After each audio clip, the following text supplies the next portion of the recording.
விசுவாசத்தில் வாழ்கிறதுனா என்ன? விசுவாசத்தில் எப்படி வாழ்கிறது? இவங்கெல்லாம் விசுவாசத்தில் வாழ்ந்து பெரிய பெரிய சாதனைகள்லாம் பண்ணாங்க. விசுவாச வீரர்களின் சாப்டர் இது. எப்படி இப்படிப்பட்ட வீரர்கள் ஆனாங்க? நாமளும் ஆக முடியுமா? விசுவாச வீரர்களாக நாமளும் இருக்க முடியுமா? வெற்றி பெற முடியுமா? அதைத்தான் பேசிகிட்டு இருக்கிறேன். எங்கே ஆரம்பிக்கணும்? நம்பிக்கை. இந்த நம்பிக்கையை பற்றி கொஞ்சம் பார்ப்போம் இன்றைக்கு. நல்ல நாள் வரப்போகுது என் வாழ்க்கையில் அப்படிங்கிறத பற்றிய ஒரு நம்பிக்கை. அதான் சொன்னேன் இல்லையா, பெட்டர்ன்ற வார்த்தை 12 முறை வருது எபிரேய நிருபத்தில். எல்லாமே இந்த புதிய உடன்படிக்கையில் பெட்டராக இருக்குது அப்படின்னு சொல்கிறது தான் இந்த எபிரேய நிருபமே. அப்போ விசுவாசம் என்பது என்ன? எனக்கு இதிலேருந்து வாசிக்கும்போது என்ன தெரியுது? விசுவாசம்னா என்ன?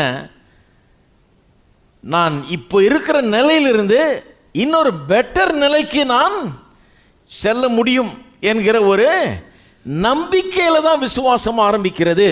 நான் இன்றைக்கு இப்படி இருக்கிறேன், ஆனால் இதை விட ஒரு உயர்ந்த நிலைக்கு, நல்ல நிலைக்கு நான் வர முடியும். குடும்பம் இப்படி இருக்குது, ஆனால் ஒரு சந்தோஷ குடும்பமாக வர முடியும்.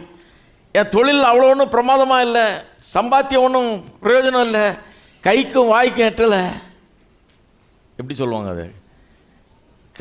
கை கட்டினது வாய் கட்டினது அந்த மாதிரி இருக்குது, இழுபறியாக இருக்குது.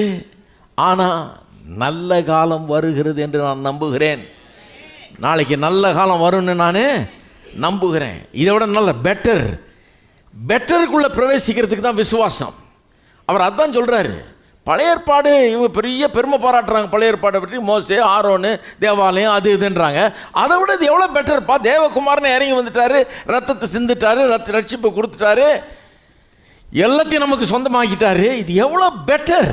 இந்த பெட்டரை இழந்து போயிடாதீங்க. இந்த பெட்டரை சொந்தமாக்கி கொள்ளுகிறதற்கு நீங்கள் பொறுமை உள்ளவர்களாக இருந்து அதை எதையும் பார்க்காம இந்த பெட்டர் என்னுடையது என்கிறத மனதில் வைத்து இதே மாதிரி வாழ்ந்து அதை சொந்தமாக்கி கொள்ளுங்க, அதையெல்லாம் உங்களுடையதாக்கி கொள்ளுங்கள் என்று சொல்கிறது தான் எபிரேய நிருபம். அப்போ விசுவாசம் என்கிறது எங்கே ஆரம்பிக்கிறது?